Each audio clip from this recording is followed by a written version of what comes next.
आवेश के गुणधर्म।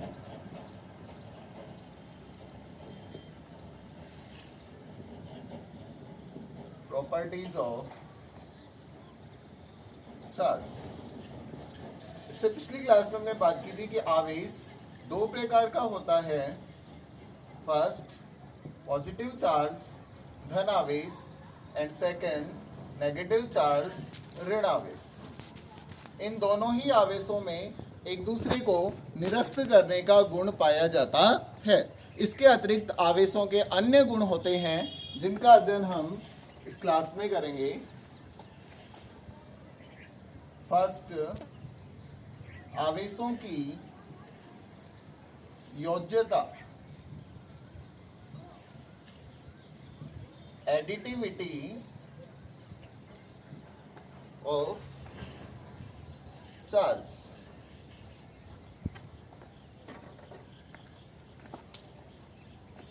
Second,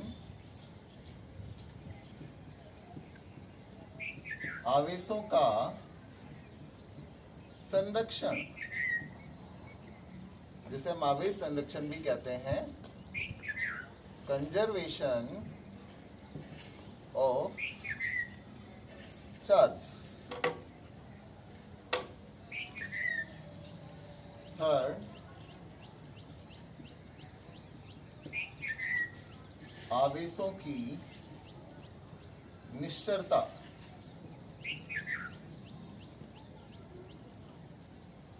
invariance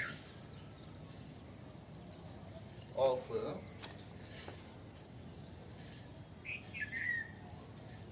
charge. And the fourth property of charge, आवेशों का क्वांटीकरण,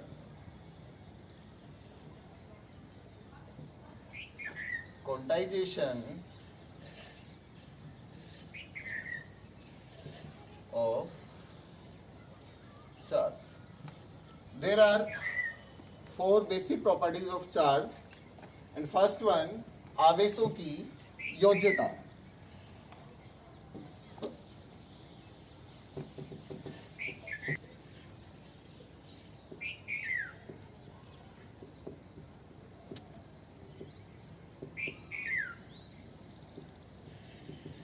This is known as additivity property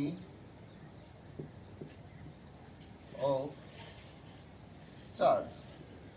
इससे पिछली क्लास में हमने आवेश के बारे में पढ़ा था कि आवेश एक अदिश राशि है, स्केलर क्वांटिटी है, और जितनी भी अदिश राशियां होती हैं सभी बीजगणितीय योग नियम का पालन करती हैं। इसलिए आवेश भी बीजगणितीय योग नियम का पालन करता है। इसे ही हम आवेशों की योज्यता कहते हैं। अर्थात किसी निकाय पर उपस्थित नेट आवेश, नेट आवेश से मतलब है कुल आवेश,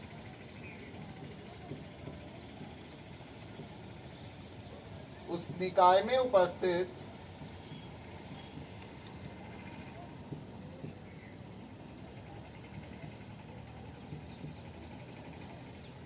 सभी धनावेशों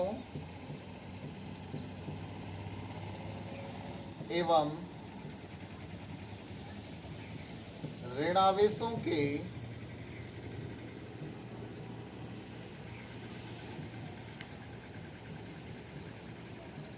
बीजगणितीय योग के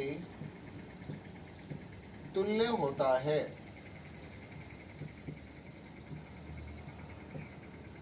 इसे ही हम क्या कहते हैं? आवेशों की योज्यता कहते हैं।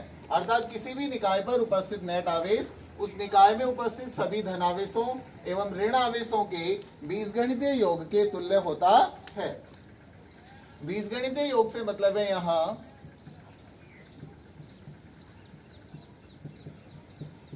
चिन्ह सहित योग। बीजगणितीय योग किसे कहते हैं हम? चिन्ह सहित योग। भौतिक राशियों को मुख्यतः दिशा के आधार पर दो प्रकार से विभाजित किया गया है, एक अदिश राशियां और दूसरा सदिश राशियां।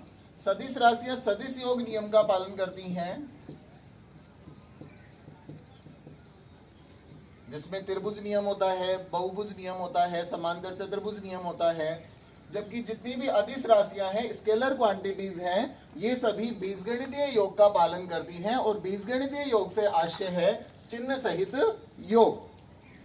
यदि हमें किसी भी निकाय पर उपस्थित नेट आवेश देखना है तो हमें उसके धनावेशों एवं ऋणावेशों का योग करना होगा। चिन्ह परिपाटी क्या कहती है इसकी?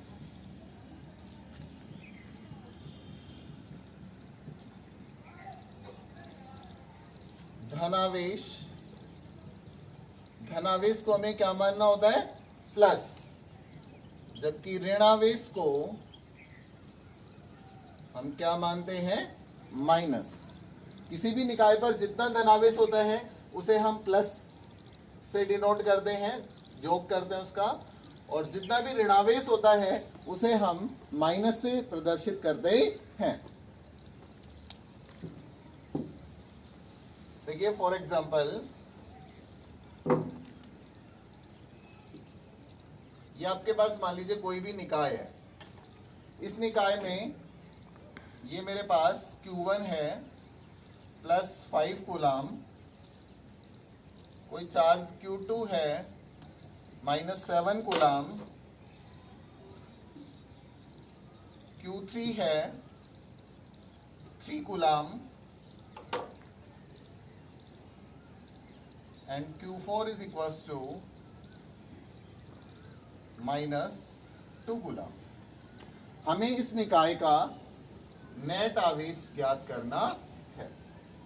इसके लिए देखिए हम क्या करेंगे, आवेश है, बीजगणितीय योग नियम का पालन करता है, हमें चिन्ह सहित योग करना है।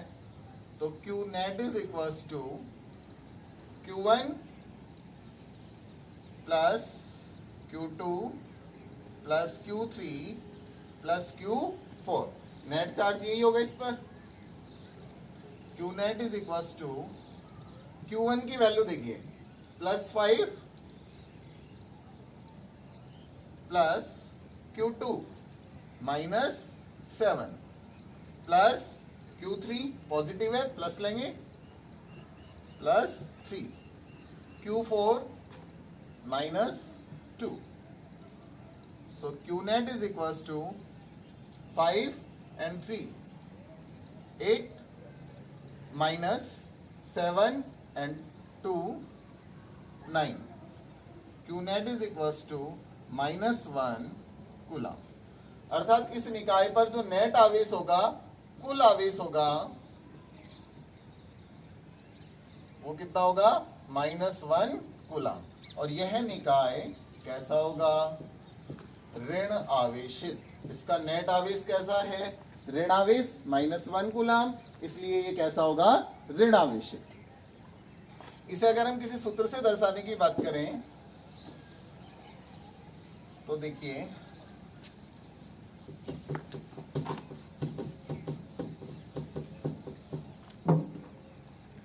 माना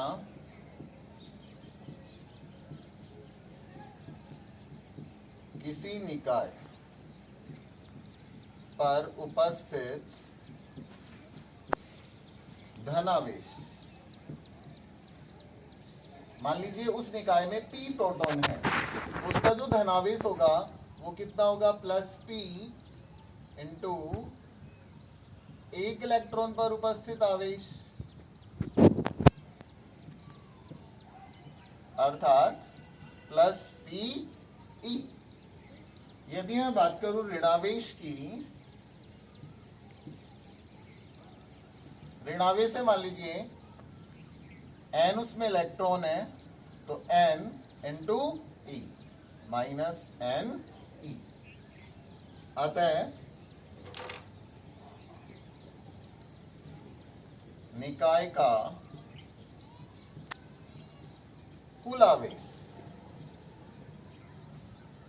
निकाय का कुल आवेश कैसे कैलकुलेट करते हैं हम? Q net is equals to PE and minus NE। E common ले लेंगे यहाँ पे, P minus N into E। इस फॉर्मूले को यूज करके आप किसी भी निकाय पर उपस्थित नेट आवेश ज्ञात कर सकते हैं। अब इसमें देखिए 3 संभावनाएं हमारे पास। केस फर्स्ट, यदि P ग्रेटर देन N हो, P ग्रेटर देन N होगा अर्थात निकाय का धन आवेश निकाय के ऋण आवेश से अधिक होता है। ऐसी स्थिति में जो आपका Q नेट होगा इसका मान कैसा आएगा? पॉजिटिव, अर्थात निकाय धन आवेशित होगा।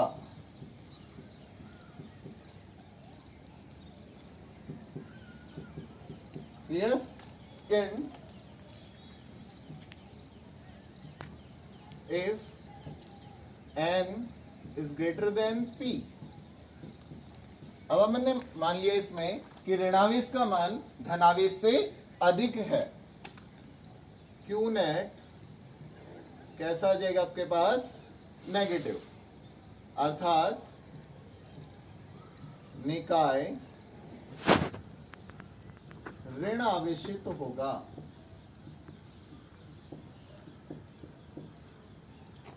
केस थर्ड,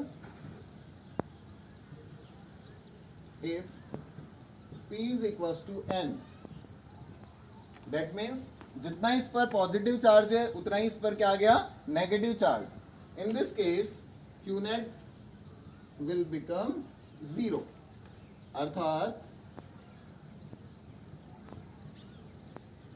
निकाय वैद्युत उदासीन, इस पर कोई चार्ज नहीं होगा। ये निकाय कैसा होगा? विद्युत उदासीन होगा। मैंने आपको पहले भी बताया था कि किसी भी निकाय के विद्युत उदासीन होने से ये आशय बिल्कुल नहीं है कि उस पर आवेश नहीं है, अपितु जितना धनावेश है उतना ही ऋणावेश है और उस निकाय का नेट आवेश शून्य है, क्योंकि धनावेश और ऋणावेश एक दूसरे को निरस्त कर देते हैं। एक इसमें जो ध्यान रखने वाली बात ये है, कई बार बोर्ड एग्जाम में सवाल पूछ लिया जाता है कि आपके पास कोई भी निकाय दे दिया, कैसा भी निकाय, Q1 वैल्यू दे दी कुछ भी 5 कूलम, Q2 दे दिया आपको -7 कूलम, Q3 दे दिया 3 कूलम, और यहाँ पर आपको कोई और चार्ज दे दिया Q is equals to 3 coulomb. आपसे कहा जाए कि इस निकाय का नेट आवेश बताइए। आपको ध्यान रखना है इस निकाय के बाहर जो आवेश है उसका इसके नेट आवेश पर कोई प्रभाव नहीं पड़ता है। मीन्स ये जो 3 कूलम है इसको इसके साथ आपको ऐड नहीं करना है। ये था आपका आवेशों की योज्यता। अब हम इसका अगला गुणधर्म पढ़ेंगे।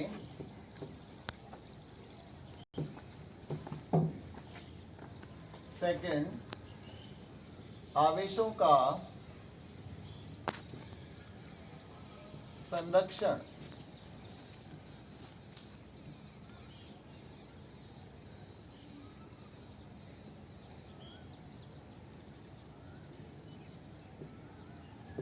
Conservation of charge. देखिए आवेश एक संरक्षित राशि है। आवेश कैसी राशि है? संरक्षित राशि है। संरक्षित राशि से आशय है आवेश को ना तो उत्पन्न किया जा सकता है और ना ही आवेश को नष्ट किया जा सकता है।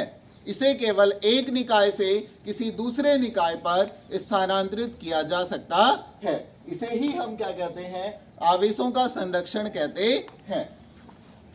आवेश संरक्षण से क्या आशय है? अर्थात आवेश को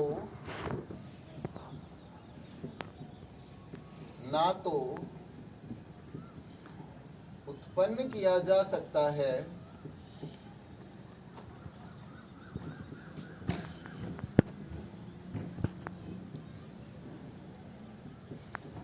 और ना ही नष्ट किया जा सकता है।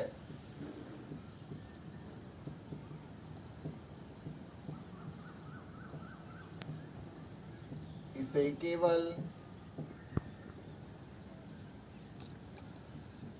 एक द्रव्य से दूसरे द्रव्य पर स्थानांतरित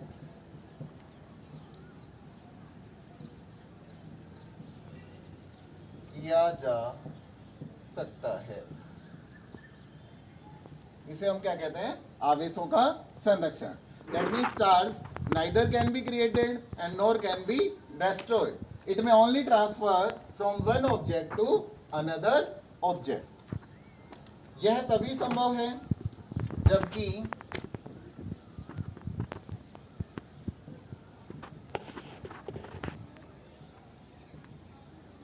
किसी विलगित निकाय का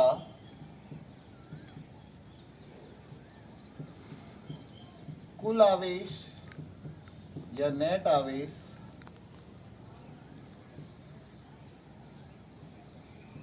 सदैव नियत रहता है।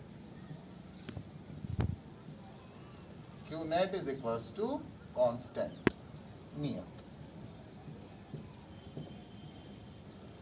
यदि किन्हीं दो ऑब्जेक्ट के मध्य चार्ज ट्रांसफर हो रहा है, मींस एक ऑब्जेक्ट से दूसरे ऑब्जेक्ट पे चार्ज ट्रांसफर हो रहा है, तो ये दोनों ही द्रव्य मिलकर एक विलगित निकाय का निर्माण करते हैं और इस विलगित निकाय का नेट आवेश सदैव नियत रहता है।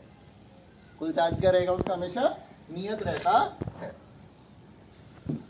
जितनी भी अभिक्रियाएं होती हैं, सभी अभिक्रियाओं में आवेश संरक्षण के नियम का पालन होता है और इसका कोई भी एक्सेप्शन नहीं है, कोई इसका अपवाद नहीं है। आवेश संरक्षण को निम्नानुसार समझ सकते हैं। एग्जाम्पल फर्स्ट, ये हमारे पास कोई कांच की छड़ है,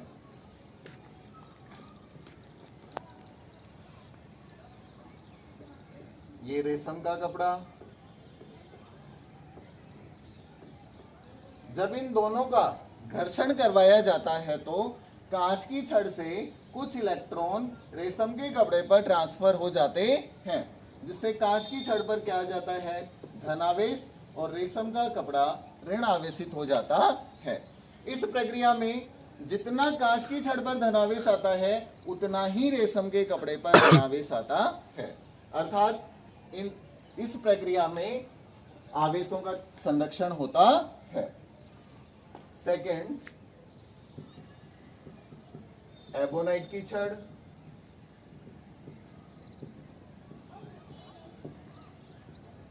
बिल्ली की खाल।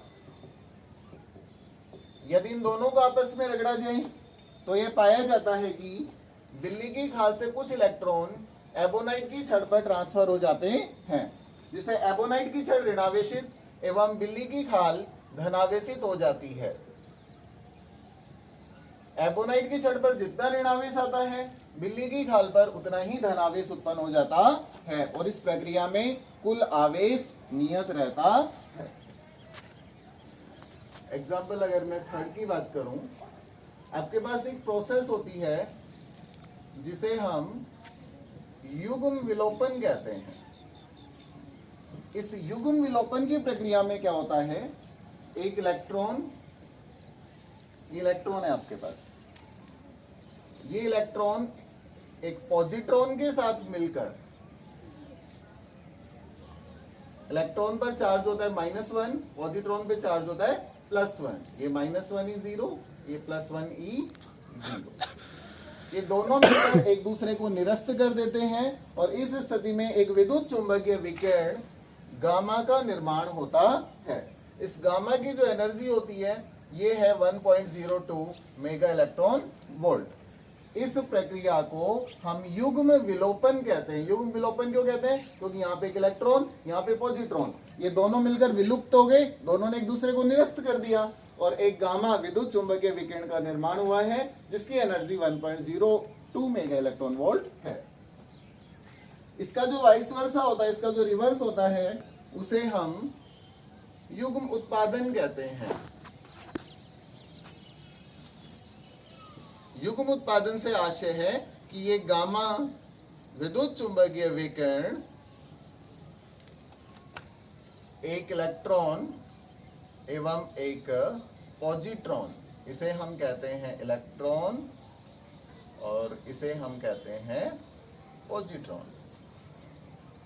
इस गामा ने एक इलेक्ट्रॉन और एक पॉजिट्रॉन, ये जोड़ा बन गया ना इलेक्ट्रॉन और पॉजिट्रॉन का, इस जोड़े को तो हम क्या कहते हैं? युग्म, और इसका उत्पादन हुआ है, इसलिए इसे हम क्या कहते हैं? युग्म उत्पादन। इसके अतिरिक्त विभिन्न प्रकार की जो नाभिकीय अभिक्रियाएं होती हैं आपके पास,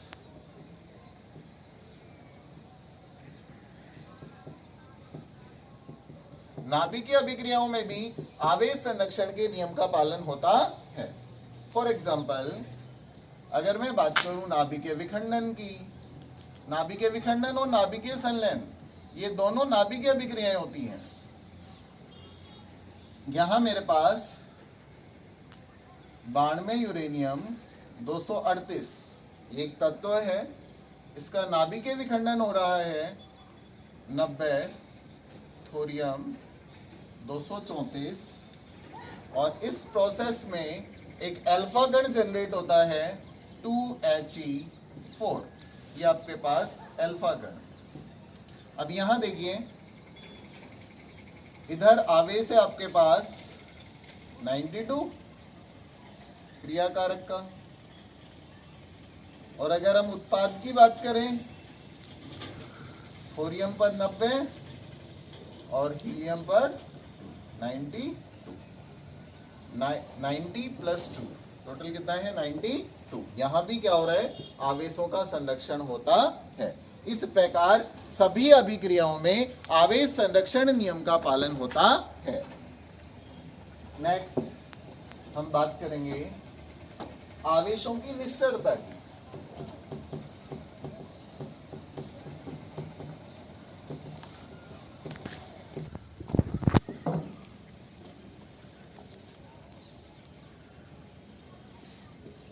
आवेशों की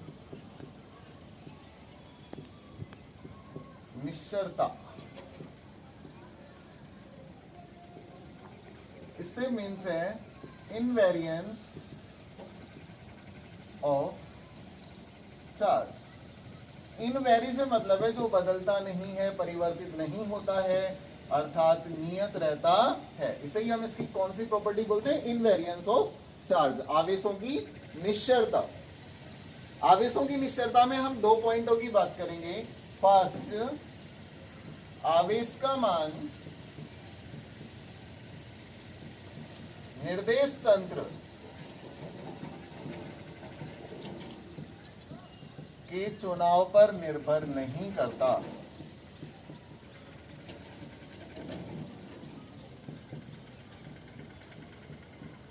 निर्देश तंत्र के चुनाव से आशय है कि चाहे कोई भी पिंड जड़त्वीय निर्देश तंत्र में रहे। निर्देश तंत्र कितने प्रकार के होते हैं? दो, एक जड़त्वीय और एक अजड़त्वीय। चाहे कोई भी पदार्थ जड़त्वीय निर्देश तंत्र में रहे, चाहे अजड़त्वीय निर्देश तंत्र में रहे, इन दोनों ही स्थितियों में आवेश का मान, आवेश समान रहता है। सेकंड, आवेश पर कण के वेग का कोई प्रभाव नहीं पड़ता है। अर्थात किसी भी कण का जो आवेश है वो उस कण के वेग पर भी निर्भर नहीं करता है, चाहे कण स्थिर अवस्था में हो, चाहे कण गतिशील अवस्था में हो। और गतिशील अवस्था में भी, चाहे वो स्थिर वेग से गति कर रहा हो, चाहे त्वरित गति कर रहा हो, प्रत्येक स्थिति में आवेश का मान एक समान रहता है। इन दोनों बिंदुओं के आधार पर हम कह सकते हैं कि Q नेट मीन्स Q विराम अवस्था इज इक्वल्स टू Q गतिशील अवस्था। अर्थात आवेश का मान जितना विराम अवस्था में होता है, कोई भी कण यदि विराम अवस्था में है, उस पर जितना आवेश है उतना ही आवेश उसकी गतिशील अवस्था में होता है, और यही क्या कहलाती है? आवेशों की निश्चरता। आवेशों की निश्चरता से आशय है कि आवेश ना तो निर्देश तंत्र पर निर्भर कर रहा है और ना ही कण के वेग पर निर्भर करता है। विराम अवस्था और गतिशील अवस्था दोनों में आवेश का मान एक समान होता है। आवेशों के इस गुण को आवेशों की निश्चरता, इनवेरियंस कहते हैं। अब यहाँ पे आपको एक ध्यान रखने वाली बात है, एक होता है किसी कण का विशिष्ट आवेश,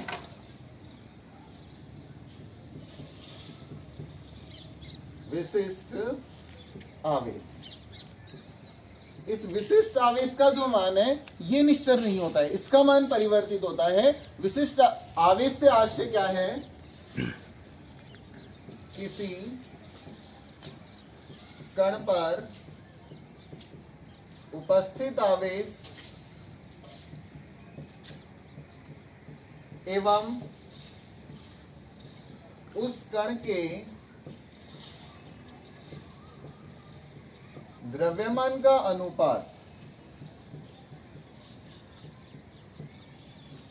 उस कण का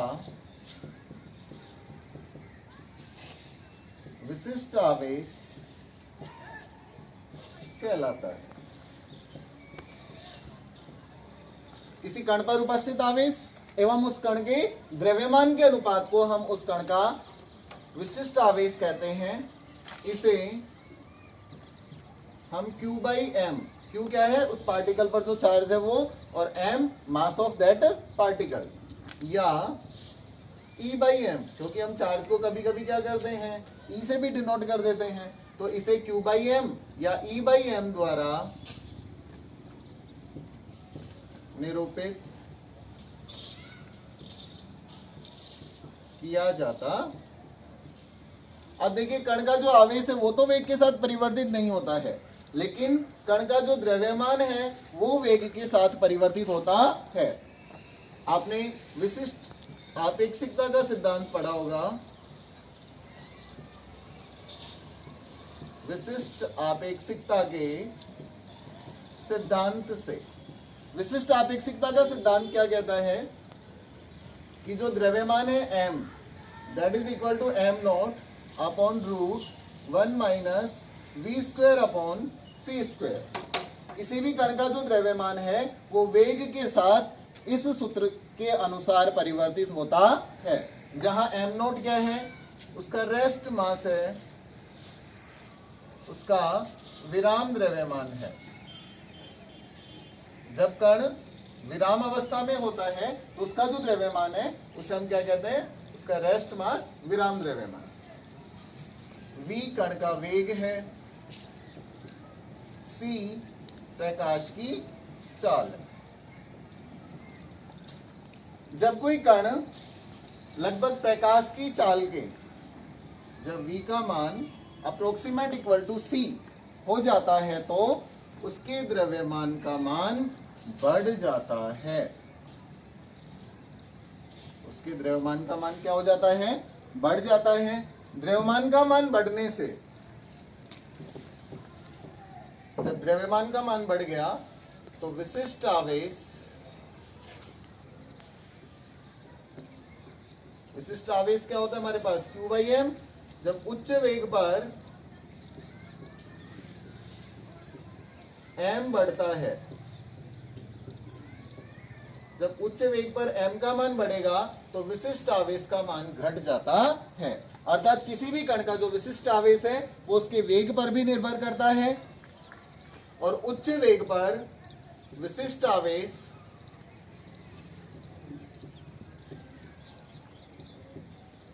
आवेश का मान कम हो जाता। इसे ही हम आवेशों की निश्चरता कहते हैं। तो आवेशों की निश्चरता में हमने क्या क्या पढ़ा? एक तो आवेश का मान निर्देश तंत्र पर निर्भर नहीं करता, दूसरा कण के वेग पर निर्भर नहीं करता। विराम अवस्था में जितना आवेश होता है उतना ही आवेश गतिशील अवस्था में होता है। विशिष्ट आवेश हम किसे कहते हैं? किसी भी कण पर उपस्थित आवेश एवं उस कण के द्रव्यमान का जो अनुपात होता है उसे हम उसका विशिष्ट आवेश कहते हैं। विशिष्ट आवेश को हम Q/m या E/m द्वारा निरूपित करते हैं। द्रव्यमान का जो मान है वो उच्च वेग पर बढ़ जाता है। द्रव्यमान का मान बढ़ने से विशिष्ट आवेश का मान कम हो जाता है। यही आवेशों की निश्चरता है। अब हम आवेश की अगली प्रॉपर्टी पढ़ेंगे जिसमें हम आवेश की क्वांटीकरण की बात करेंगे, क्वांटाइजेशन ऑफ चार्ज।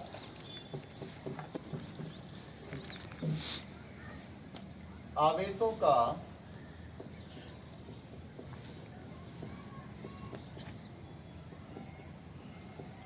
क्वांटीकरण।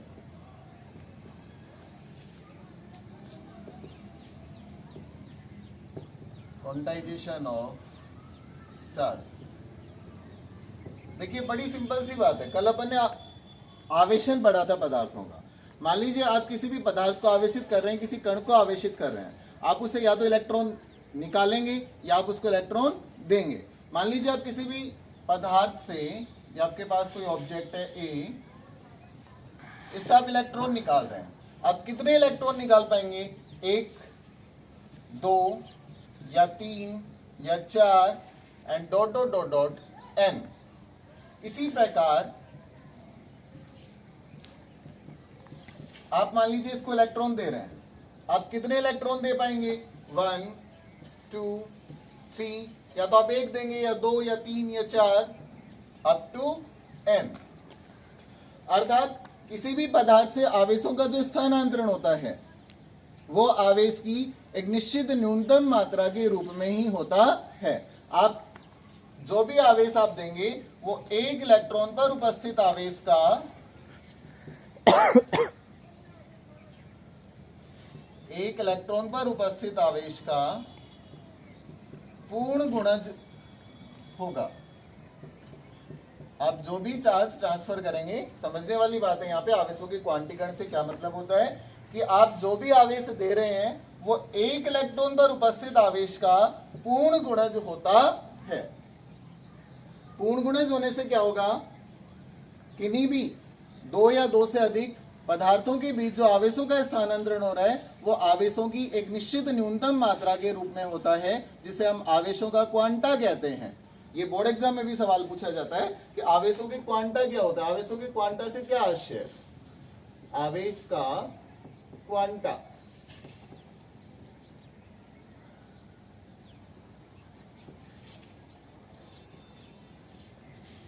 देखिए आवेश का क्वांटा क्या होता है? आवेश की वह निश्चित न्यूनतम मात्रा, आवेश की वह निश्चित न्यूनतम मात्रा जिसे एक पदार्थ से दूसरे पदार्थ पर स्थानांतरित किया जा सकता है,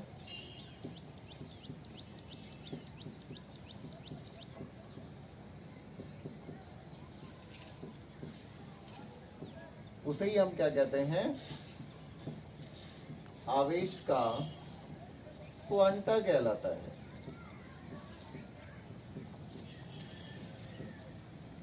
ठीक है। Q इज इक्वल टू कितना होता है हमारे पास? प्लस माइनस ई। आवेश के क्वांटा का मान कितना होता है? प्लस माइनस ई। अर्थात यह धनावेश भी हो सकता है और यह ऋणावेश भी हो सकता है। 1 इलेक्ट्रॉन पर उपस्थित आवेश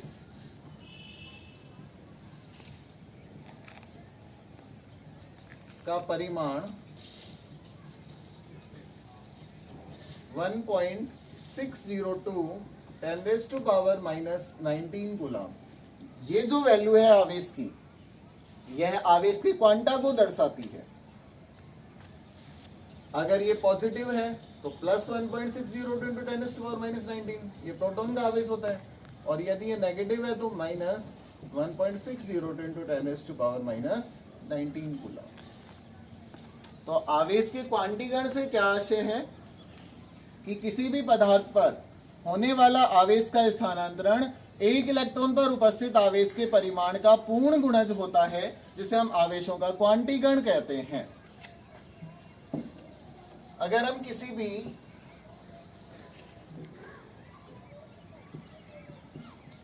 किसी पदार्थ पर उपस्थित आवेश को निम्नानुसार निरूपित किया जा सकता है।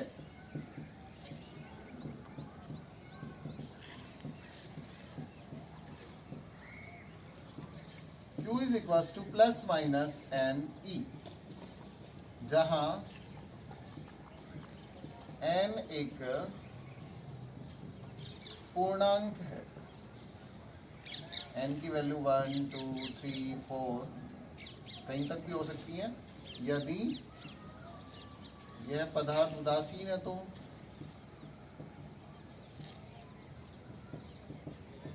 यदि पदार्थ उदासीन होगा तो n is equal to 0, N2 का मान कितना हो जाएगा? 0। ये जो आपके पास आवेश है, ये किसे दर्शाता है? आवेशों के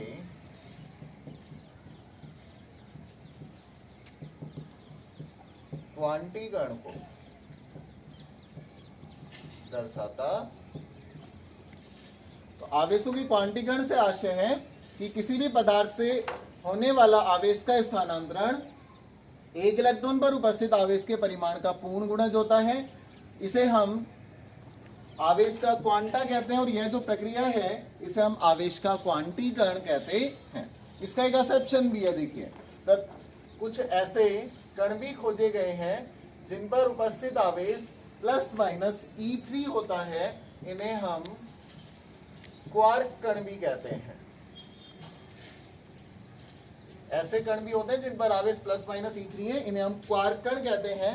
लेकिन ऐसे कण अभी पृथ्वी पर अस्थायी रूप में पाए जाते हैं, इनका मुक्त अस्तित्व अभी संभव नहीं है।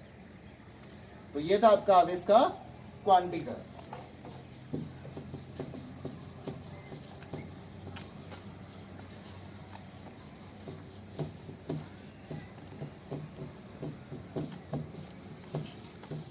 अभी यहां पे हमने आवेश के 4 गुणधर्म के बारे में बात की।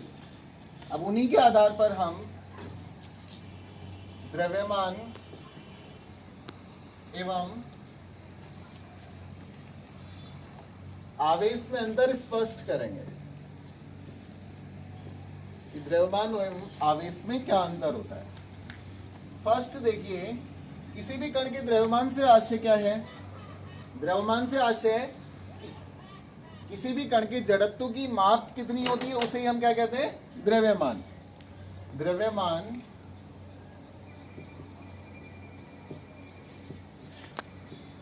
किसी कण के जड़त्व की माप होती है। इसी के आधार पे हम बता सकते हैं कि उसे अगर हमें एक स्थान से दूसरे स्थान पर ले जाना है तो हमें कितना बल लगाना होगा। जबकि आवेश पदार्थ का वह गुण है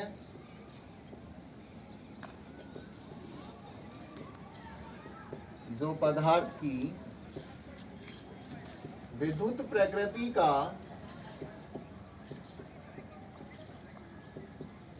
निर्धारण करता है। ये तो बात होगी इनकी परिभाषा की। सेकंड देखिए, द्रव्यमान का बिना आवेश के अस्तित्व संभव है। फॉर एग्जाम्पल, आपके पास फोटोन कण है। फोटोन कण पर क्या होता है? हालांकि इनका विराम द्रव्यमान शून्य होता है, लेकिन इन पर कोई आवेश नहीं होता है, फिर भी इनका अस्तित्व होता है। जबकि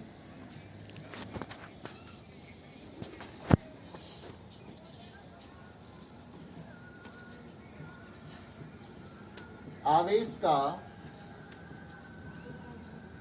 बिना द्रव्यमान के अस्तित्व संभव नहीं है। ऐसा कोई कण है ही नहीं जिस पर द्रव्यमान नहीं हो किंतु आवेश हो। तो द्रव्यमान के लिए आवश्यक नहीं है कि आवेश हो, लेकिन आवेश के लिए आवश्यक है कि द्रव्यमान होना चाहिए। तीसरा, अभी अपन ने चार प्रॉपर्टी पढ़ी थी आवेश की। द्रव्यमान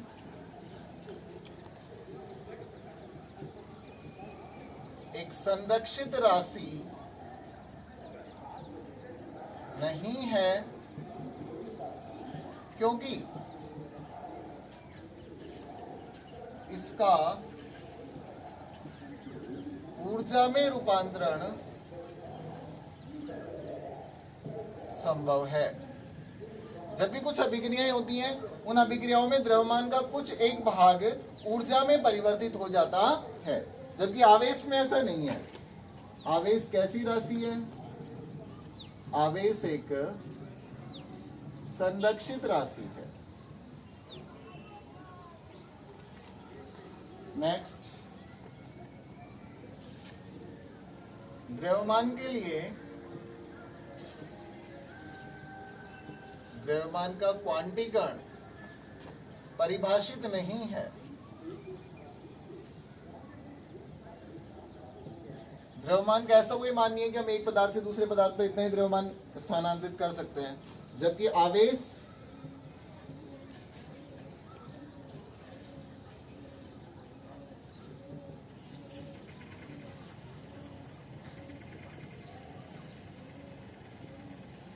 एक कैसी राशि आपके पास में? क्वांटीकृत राशि है। नेक्स्ट, द्रव्यमान का मान वेग पर निर्भर करता है, जबकि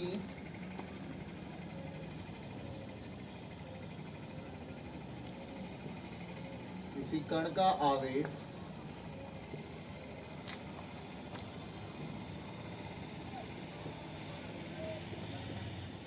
उस कण के वेग पर निर्भर नहीं करता।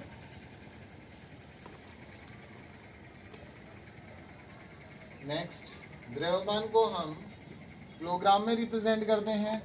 आवेश की इकाई हमारे पास कूलाम होती है। इस प्रकार द्रव्यमान और आवेश को एक दूसरे से डिफरेंशिएट किया जा सकता है। द्रव्यमान किसी कण के जड़त्व की माप है, जबकि आवेश उसकी विद्युत प्रकृति का निर्धारण कर रहे हैं। द्रव्यमान का बिना आवेश के अस्तित्व संभव है, जबकि आवेश का बिना द्रव्यमान के अस्तित्व संभव नहीं है। द्रव्यमान संरक्षित राशि नहीं है क्योंकि इसका ऊर्जा में रूपांतरण हो जाता है, जबकि आवेश एक संरक्षित राशि है। द्रव्यमान का क्वांटीकरण परिभाषित नहीं है, जबकि आवेश एक क्वांटीकृत राशि है। द्रव्यमान का मान वेग पर निर्भर करता है। किसी भी कण का द्रव्यमान उस कण के वेग पर निर्भर करता है, जबकि किसी कण का आवेश उस कण के वेग पर निर्भर नहीं करता है। इसे हम किलोग्राम में रिप्रेजेंट करते हैं, मापते हैं।